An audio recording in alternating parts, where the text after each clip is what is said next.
Hello বন্ধুরা, শুভ দুপুর সকলকে। তো আজকে তো ভ্যালেন্টাইন ডে, তার সাথে সাথে কালকে শিবরাত্রি, রবিবার আর আজকে শনিবার, তাই জন্য নিরামিষ।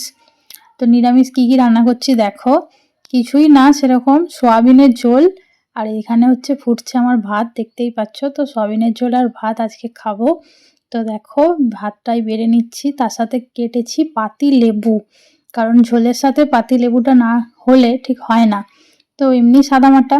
তো চলো, ঝোলটা দেখতেই পাচ্ছ একদম নিরামিষ, কিন্তু দেখেই মনে হচ্ছে খুবই ভালো হয়েছে। তো এবার খাবো আমরা। তো তোমাদেরও কে কি রান্না করেছো অবশ্যই কমেন্ট করে জানাবে। আজকে তো আমাদের এই মেনু। তারপর বিকালবেলা বেরোনোর আছে, আরও অনেক কিছু গিফটস আছে, যেটা বলেছিলাম তোমাদের এর আগের ভিডিওতে, যেগুলো আমি দেখাবো। সেটা কিন্তু এখনও আমার কাছে ডেলিভারি হয়নি, আজকে ডেলিভার আসার কথা আছে। তো দেখা যাক কখন আসে, আসলে তখন তো দেখাবোই। তো টাটা।